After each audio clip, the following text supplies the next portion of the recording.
Shalom saudara terkasih, sangat berbahagia dapat berjumpa dan bersekutu dengan Anda para pendengar. Mazmur 119 ayat 145, aku berseru dengan segenap hati, jawablah aku ya Tuhan, ketetapan-ketetapan-Mu hendak kupegang. Saudara yang terkasih, setelah tahu bahwa Tuhan Yesus tidak lagi menyebut kita sebagai hamba, melainkan menjadikan kita sahabatnya, maka kita pun harus berusaha supaya kita benar-benar layak disebut sebagai sahabat Tuhan. Langkah awal adalah membangun persekutuan yang karib dengan Tuhan. Dapatkah kita dikatakan bersahabat dengan seseorang bila kita tidak pernah menghabiskan waktu bersama orang tersebut? Untuk menjadi sahabat Tuhan Yesus, kita pun harus memiliki banyak waktu bersamanya. Tekun dalam doa, ya, salah satu cara untuk kita karib dengan Tuhan dan mengenal pribadi Tuhan adalah bertekun dalam doa. Jika kita bersekutu dengan Tuhan hanya sekali dalam seminggu saat ibadah saja, apakah ini yang disebut karib? Saudara, persahabatan dengan Tuhan harus dibangun setiap waktu. Mari kita belajar seperti Daniel. Dalam kamar atasnya ada tingkap-tingkap yang terbuka ke arah Yerusalem. 3 kali sehari ia berlutut, berdoa serta memuji Allahnya seperti yang biasa dilakukannya.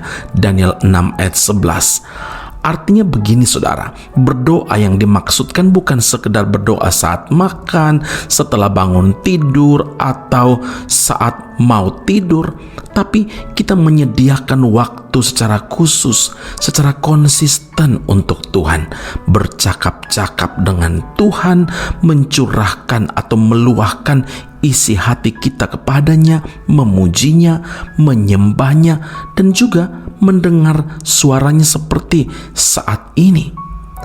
Sebagai sahabat, Tuhan itu rindu kita senantiasa melibatkan Tuhan di segala aspek kehidupan kita.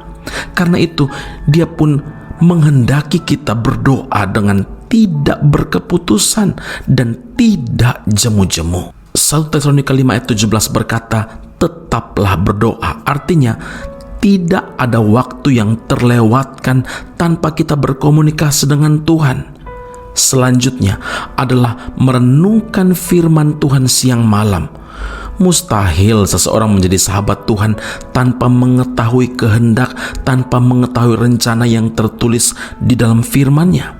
Saudara, mari kita belajar dan meneladani hidup pemazmur yang sangat menghormati, sangat menghargai firman Tuhan. Sehingga pemazmur berkata, betapa kucintai Taurat-Mu, aku merenungkan sepanjang hari, peringatan-peringatanmu ajaib, itulah sebabnya jiwaku memegangnya. Amin. Mari kita berdoa. Bapa di surga, terima kasih untuk firman Allah saat ini. Menjadi sahabat Tuhan itu sebuah hak istimewa yang Tuhan beri bagi kami. Engkau berkata, kami bukan lagi disebut hamba, tetapi sahabat.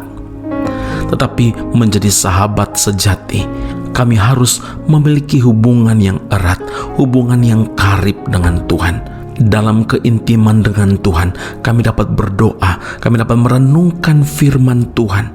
Karena kami tahu Tuhan, ketika kami berseru dengan segenap hati, Tuhan pasti mendengarkan dan Tuhan akan menjawab seturut kehendak-Mu, seturut waktu-Mu, seturut ketetapan-ketetapan-Mu.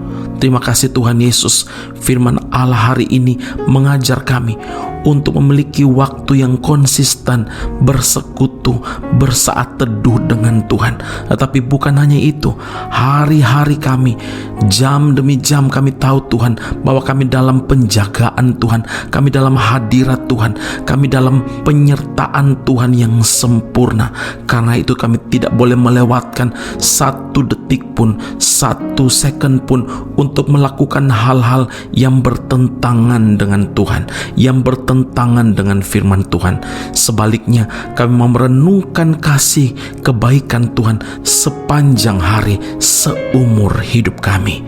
Terima kasih Tuhan Yesus, peringatan-peringatan-Mu yang ajaib akan kami pegang seumur hidup kami, karena kami tahu di sanalah ada sukacita, ada kemenangan, ada mujizat yang Engkau sediakan bagi setiap kami yang percaya padamu.